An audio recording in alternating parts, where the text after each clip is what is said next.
Magandang gabi mga kababayan, narito ang pinakabagong lagay ng panahon para ngayong gabi. Huwag kalimutang i-like ang video na ito, i-share sa inyong mga kaibigan, mag-follow, mag-subscribe at pindutin ang notification bell para lagi kayong updated sa ulat panahon. Ayon sa pinaka-latest update ng PAGASA, sa kasalukuyan, walang minomonitor na anumang low-pressure area o bagyo sa loob ng Philippine Area of Responsibility. Wala rin tayong nakikitang cloud cluster na posibleng ma-develop sa mga susunod na araw. Ang tanging nakaaapekto sa ating bansa sa ngayon ay ang southwest monsoon o habagat. Bagamat nananatili ang impluensya ng habagat, mababa ang moisture content sa West Philippine Sea, kaya't mas kaunti ang mga pag-ulan na nararanasan natin. Sa ilang bahagi ng bansa, lalo na sa kanlurang bahagi, maaaring makaranas ng pabugso-bugsong hangin na may kaugnayan pa rin sa hanging habagat. Para sa northwestern Luzon, particular sa Ilocos Norte, Babuyan Islands at Batanes, inaasahan pa rin ang scattered rains and thunderstorms. Gayon din sa natitirang bahagi ng northern Luzon, kabilang ang Ilocos Region at Abra. Samantala, mula Metro Manila pababa sa southern Luzon, kabilang ang buong Visayas at Mindanao, partly cloudy to cloudy skies ang inaasahan. Ibig sabihin, generally fair weather ang mararanasan. Oo, maaari na po tayong maglaba at makapagpatuyo ng mga damit. Subalit, hindi ibig sabihin nito na ligtas na tayo sa ulan dahil posibleng magkaroon pa rin ng localized thunderstorms o mga panandaliang pag-ulan sa piling lugar, kadalasang tumatagal ng ilang minuto hanggang 2 oras. Kapag ito ay tumagal ng higit 2 oras, maaaring indikasyon ito ng well-developed thunderstorm.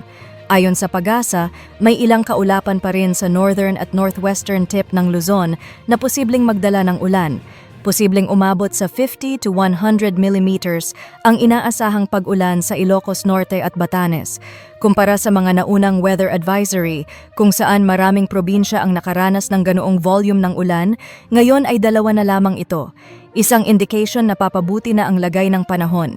Sa mga lugar na wala ng weather alert, asahan ang mas malinaw na kalangitan at mas mababang tsansa ng ulan. Sa kabila ng impluensya ng habagat, nakataas pa rin ang gale warning sa ilang lugar dahil sa mga malalakas na alon na maaaring umabot sa 4.5 meters, mas mataas pa sa karaniwang 2 palapag na bahay.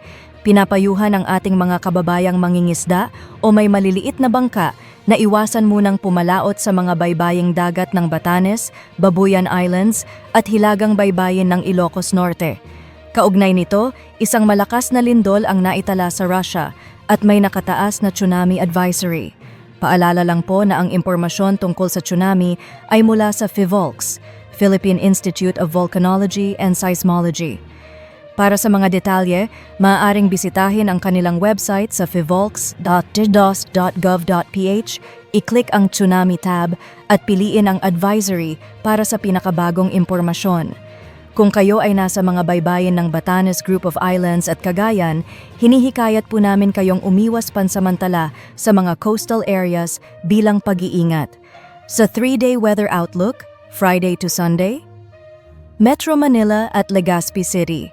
Inaasahan ang fair weather na may kaunting kaulapan at mababang tsansa ng ulan.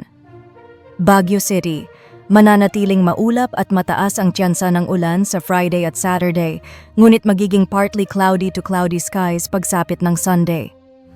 Visayas at Mindanao, asahan ang generally fair weather.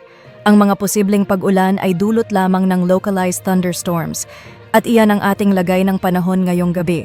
Huwag kalimutang mag-like, mag-follow, mag-subscribe at i-share ang video na ito sa inyong mga kaibigan at pamilya. I-click ang notification bell para updated kayo sa susunod naming mga ulat panahon. Ingat po tayong lahat.